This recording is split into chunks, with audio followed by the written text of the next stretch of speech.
नमस्कार मित्रांनो, स्वागत आहे तुमचं आमच्या नवीन व्हिडिओमध्ये. मित्रांनो, तुम्ही जर चॅनलवरती नवीन असणार तर चॅनलला नक्की सबस्क्राईब करा. मित्रांनो, चला या नाश्ता करायला. आपल्याला एका गोष्टीबद्दल बोलायचं आहे मित्रांनो, कारण की गायत्री पण बऱ्याच दिवसापासून सांगते, तर आपण त्याच्याबद्दलच बोलणार आहोत आता. हे बघा, या नाश्ता करायला मस्त पोहे, टमाटर, तिकडे चहा, टोस्ट आणि आपला गायत्रीने घरी बनवला चिवडा. अरे मग चिवडा होता, मला तो चिवडा कशाला आणायला लावला गायत्री? आता मला थोडी माहिती. आता तिखटवाला बनवत होती ना चिवडा. हा ठीक आहे, जाऊ दे, बरं झालं. त्रिशू खाते ना तू, नाश्ता करतेस ना? काल काल आपण हा तिला तिला त्याच्यामध्येच टाकून पाहिजे. त्रिशू त्रिशू आपण काल कुठे गेलो होतो? मॉलमध्ये. कुठं कुठं मॉलमध्ये? हा, बसली होती ना तू गाडीमध्ये? थार गाडी पण आहे. हा, आपण गेलो होतो तिथं मॉलमध्ये. हा, मोटरसायकल आहे. अजून आईस्क्रीम खाल्ली. आता सर्दी येईल. 2-2 आईस्क्रीम खाल्लेत ना? हा, मग रात्री किती खोकला येत होता तुला 2 आईस्क्रीम खाल्ले तर तू? मग संध्याकाळी? आता सकाळ झाली ना ग त्रिशू. आता पण खोकला येत होता. हा ठीक आहे, चल तू पोहे वगैरे खाऊन घे आता. हा, मम्मी तुला पोहे भरवते. चाय टोस्ट नंतर का त्रिशू? तुला खोकला येतो ना, तू चाय टोस्ट खाते? चाय सोबत पण पोहे खायचं? हा चालेल, खा मग तू चाय सोबत पोहे खा. काय गायत्री, तू बऱ्याच दिवसापासून सांगतेस आपण एवढ्या दिवसापासून भाड्याच्या घरामध्ये राहतोय, तर स्वतःचा रूम वगैरे घेऊया. किती दिवस राहणार भाड्याच्या रूम मध्ये? अरे सांगते स्वतःचा रूम घेऊन घेऊया असं. नाही गायत्री, आता स्वतःचा रूम घ्यायला मग तेवढं लोन काढायला लागेल ना गायत्री आपल्याला. हा, लोन तर काढलं तर ते होईलच ते, पण असं एवढे दिवस इथं 8,000 वर, तिथं 10,000 वर चाललेलंच आहे. मग त्याच्यात 8,000 मध्ये अजून 2,000 टाकलं, 10,000चा हप्ता लावून द्यायचा. बरोबर. आपला स्वतःचा रूम होऊन राहायला. नाही, आता चाळीमध्ये पण रूम घेतला ना गायत्री. हे बघ, आता चाळीमध्ये पण आपण जर रूम घेतला तर लिगली पेपर आहेत का नाही ते पण मेन गोष्टी आहेत. बरोबर. आज चाळीमध्ये पण डायरेक्ट 15 लाख 16 लाख रुपयाचा रूम भेटतो. हा त्रिशू? हा, खारी पाहिजे? हा जाऊ दे, खाय. हा चालेल, खारी तुला संध्याकाळी आणून दिलं मी. खारी तू संध्याकाळी खा. हे बघ, आता लोन जरी काढलं, बरोबर, आता आपण 20 लाखाचं लोन काढलं गायत्री. हा, 20 लाखाचं लोन काढलं म्हणजे आपल्याला ते, आणि वयानुसार लोन देतात गायत्री, की आपल्याला लोन किती पाहिजे काय नाही ते वयानुसार देतात ते. आता समज माझं वय 30 आहे, 30 वर्षापर्यंतच कुठली पण बँक लोन देते आपल्याला. आज जर मी 20 वर्षासाठी लोन जरी ठेवलं 20 लाखाचं, तरी आज मला काहीतरी 20-25 हजार रुपये हप्ता बसेल महिन्याचा, EMI बसेल मला. बरोबर. आता ते, आणि तेवढं म्हणजे आपला खर्च पण तेवढा वाढणार आहे. आता एक पोरगी आहे आपल्याला, बरोबर, तिचा पुढे पुढे शिक्षणाचा खर्च परत स्कूलचं येऊन जाईल. मग दोघंकडे बघायला लागतील ना, इकडे पण पैसे भरायचं. मेन म्हणजे गायत्री, आपली तेवढी इन्कम पाहिजे तेव्हा आपण लोन घेऊन घर घेऊ शकतो ना गायत्री. 10-5 लाख रुपये पण असे राहिले तेवढे भरू शकतो. हा, लोन पण काढू शकतो असं. मग तेच लोन म्हणजे कसं गायत्री, लोन म्हणजे एक आयुष्यभराची जेवढे पैसे आहेत ना गायत्री आपले सगळे जाणार. आपण हाऊस मजा काहीच करू शकणार नाही, आणि आपल्याला हप्ते भरायचे तर भरायचे. एक टेन्शन म्हणजे, ठीक आहे, आता बघ आपण भाड्याच्या रूम मध्ये राहतोय, आज एक घर खाली गेलं तर दुसरं घर भेटून जाईल आपल्याला. पण लोन मध्ये कसं गायत्री, त्या घरामध्ये जर अडकून गेलो तर आपण, तर शेवटी आपल्याला लोन भरायचं आहे. मग आणि घरातला जर एकच माणूस कमवणारा आहे, त्याच्यावर जर फॅमिलीची जिम्मेदारी, या सगळ्या गोष्टींची जिम्मेदारी आहे. त्याला फक्त सांगतायत घर घ्या घर घ्या. अरे पण मुंबईमध्ये घर घेणं आज एवढं सोपं झालंय का गायत्री? सोपं आहे का मुंबईमध्ये घर घेणं आज? म्हणजे आपण जरी समज मालाड, बोरिवली, तर इथलं स्वप्न तर बघायचं सोडूनच द्या मित्रांनो. विरार, हा, मालाड, वसई, अंधेरी इथं घेऊ शकत नाही. 1 BHK ची किंमत डायरेक्ट 1 करोड 1.5 करोड आहे मित्रांनो इथं अंधेरीमध्येच. आमच्याच ऑफिसमधले बऱ्याच सरांनी घेतले तिथं, त्या 1 करोड आणि 1.5 करोड त्यांनी 1 BHK घेतलाय त्यांनी, बरोबर, लोन वगैरे काढून. आता मी वसई, विरार, कल्याण वगैरे त्या साईडचं बोलतोय, सेंट्रल लाईन, इकडे वेस्टर्न लाईनचं, म्हणजे मुंबईपासून लांब थोडं घेतलं तरी आम्हाला 70 लाख 80 लाखाला 1 BHK भेटतो मित्रांनो. तर 70-80 लाख आपली तेवढी इन्कम आहे का बरं? 70-80 लाखाची घेऊ शकतो का आपण कंपनीच्या जीवावरती?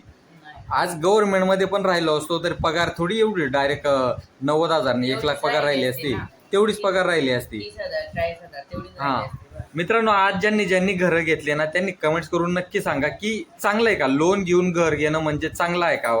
हे का मी चाळीमध्ये पण घेण्याचा कधी कधी विचार करतो, म्हटलं 10-15 लाख रुपये लोन काढूया असा विचार करतोय. तर जे म्हणजे अनुभवी असतील, ज्यांनी घर घेतलं असेल, जे घर घेत आहेत, लोन काढून घर घेणं हे योग्य आहे का? तुम्ही मला खरंच कमेंट्स करून सांगा मित्रांनो.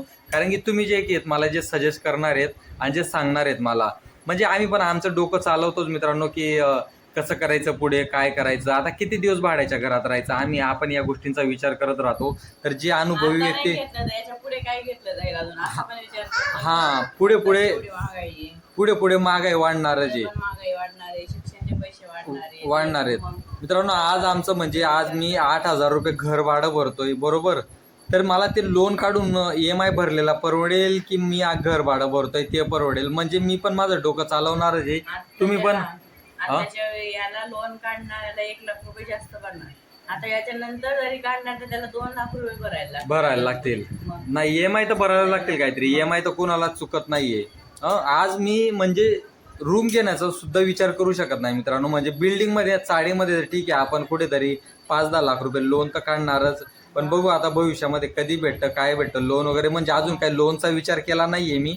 आणि मला म्हणजे कधी कधी एकदम भीती वाटते मित्रांनो. लोन म्हणजे मी काढूच शकत नाही, कारण की कसं आहे आपलं इन्कम सोर्स फक्त एकच आहे बरोबर. कंपनीच्या जीवावर आहे आपलं म्हणजे जरी राहिले असते, कोणी जरी हात बोट असं लावायला राहिले असते थोडं थोडंफार तेच इन्कम सोर्स काहीतरी दुसऱ्याकडनं पण पैसे येत आहेत बाबा.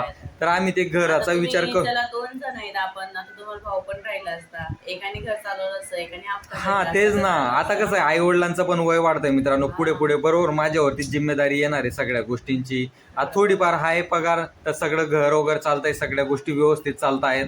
आणि लोन जरी घेतलं तर मला एक प्रकारचं ते टेन्शन येऊन जाईल मित्रांनो. म्हणून मी आयुष्यामध्ये ना पुढे काहीच करू शकत नाही. म्हणजे मला फक्त जॉबच करायचं आहे आणि EMI तर EMI टायमावरती भरायचंच आहे मला. ते घर घेतलं तर विकू पण शकत नाही, कारण की ते एक आपलं स्वतःचं होऊन जाईल आणि ते विकायचं म्हणजे एकदम मूर्खपणाचं काम होऊन जाईल. ते लोन जरी डोक्यावर राहिलं तरी आपल्याला तो हप्ता भरायचा तर भरायचा, जो काय 15-20 हजार म्हणजे 25 वर्षासाठी 30 वर्षासाठी जो काय की EMI बसेल तो तर मला भरायचाच येतो. म्हणून बघा आता सांगा, गायत्रीचं पण बरेच दिवसापासून सांगत होती मला ती की आपण लोन वगैरे काढूया, घर वगैरे घेऊया. विचार करते असंच ना, मग जातात ते 10-15 हजार असेच जातात वरच्यावर. आता होऊन जाईल असं वाटतंय, पण अजून विचार करते वर्गीचं शिक्षण येऊन जाईल, घर चालवायचं, तेच नाही काम करतील ते पण बघायला लागेल तुम्हाला. तेच या सगळ्या गोष्टींचा मित्रांनो. म्हणजे असं मी डिमोटिवेट करत नाही की तुम्ही घर घेऊच नका बाबा. आता बघा आमची परिस्थिती नाहीये म्हणून आम्ही घेऊ शकत नाही. बघा ज्यांच्याकडे असतील, ज्यांना म्हणजे पेमेंट वगैरे चांगली असेल, 1-1.5 लाख पगार असेल, ते EMI भरू शकतायत, ते तर आरामात घेतातच घर बरोबर. EMI वरती घेतात. आता ज्यांनी घेतलाय ना त्यांनी आपले अनुभव नक्की सांगा मित्रांनो. द्रेशो क्ले पाहिजे तुला? 2 क्ले पाहिजेत. चालेल 2 क्ले घेऊन येईल तुझ्यासाठी, ठीक आहे. तेच आता ज्यांनी म्हणजे आता घेतातच आहेत घरं. मी असं डिमोटिवेट अजिबात करत नाही. घ्या तुम्ही, 50,000 पगार आहे, 70,000 पगार आहे EMI वरती. तुम्हाला जर वाटत असेल, तुमच्याकडनं जर खर्च झेपत असेल की चल बाबा आता पुढे जाऊन आपल्याला जास्त काही खर्च नाही आहेत, म्हणजे तुम्ही फॅमिली पण सांभाळू शकतात, घराचा मेंटेनन्स पण आणि EMI पण भरू शकता, तर तुम्ही नक्की घर घ्या.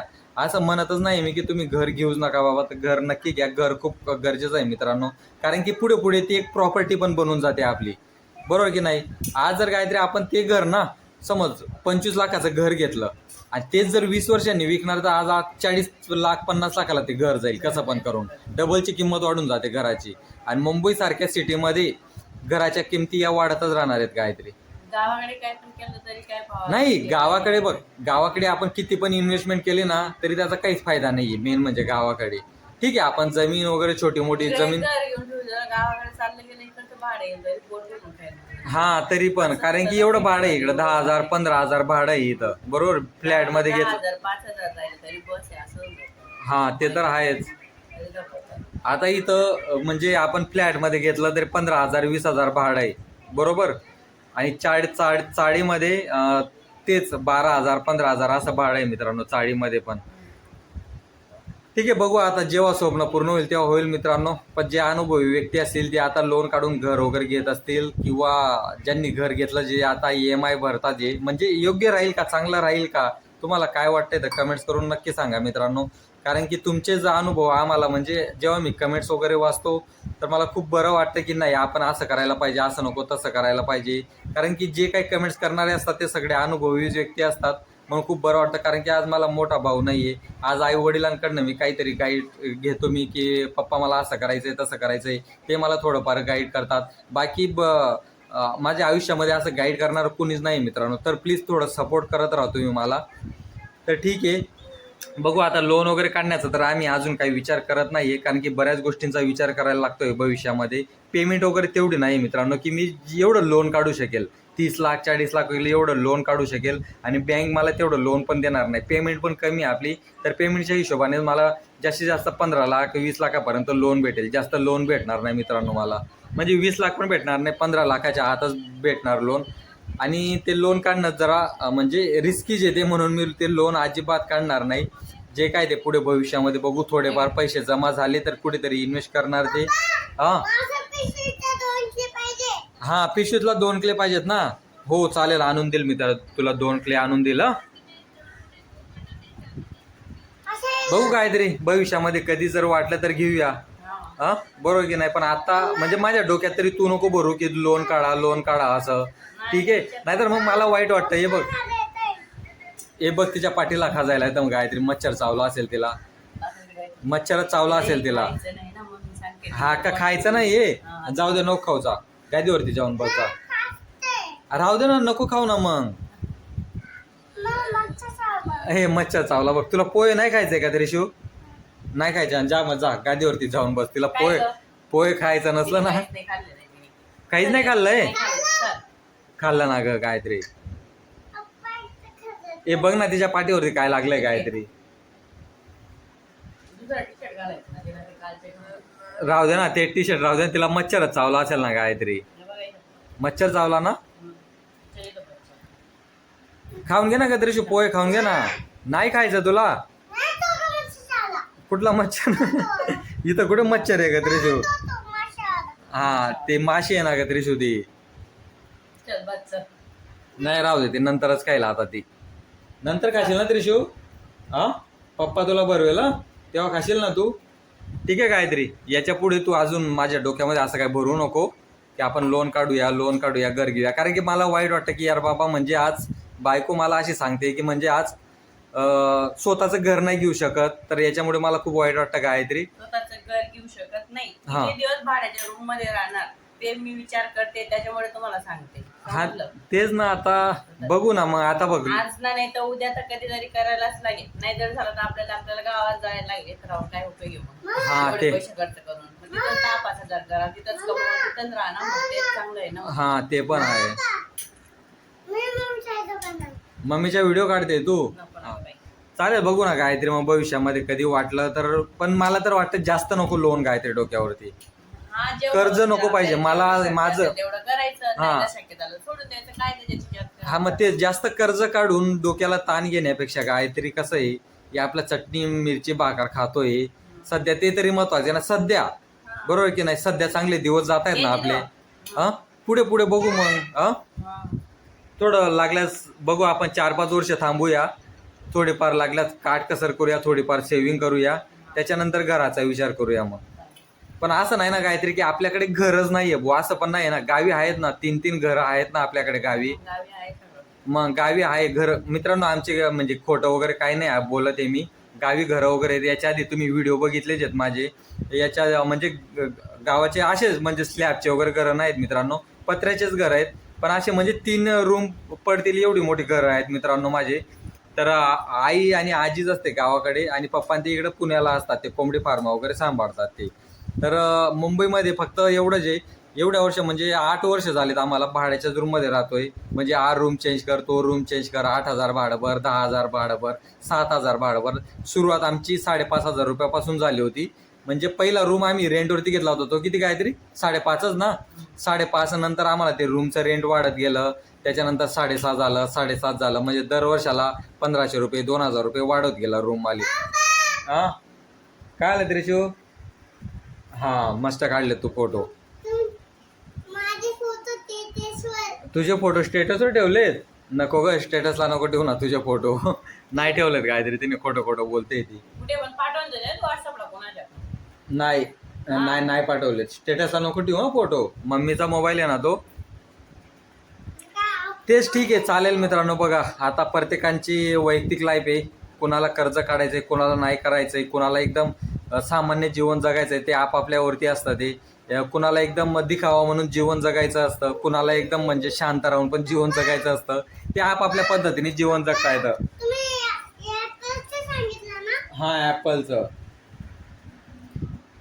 तर बघा म्हणजे आम्हाला तर दोघांना जास्त दिखावापणा वगैरे काय. त्रिशू ही मला बोलूच देत नाही ना. त्रिशू तू मला बोलूच देत नाही. थांब ना कशो ना. हॉटस्पॉट चालू नाही होते त्या तिला ABCD बघायचं त्या मोबाईलमध्ये. चालेल मित्रांनो, चला बाय बाय, भेटू आपण पुढच्या व्हिडिओमध्ये. आपण काय कुठल्या विषयावरती नाही मित्रांनो बोलत होतो, आम्ही आमच्या दोघांच्या लाईफबद्दल बोलत होतो. आगाऊ तेव्हा मम्मी तुला आगाऊ बोलते बघ. मम्मी शांतच नाही राहत. हा तेच ना. चालेल मित्रांनो, चला बाय बाय, भेटू आपण पुढच्या व्हिडिओमध्ये. चल बाय बाय कर गायत्री. चालेल बाय बाय कर त्रिशू. बाय. चालेल मित्रांनो, चला बाय बाय, भेटू आपण पुढच्या व्हिडिओमध्ये.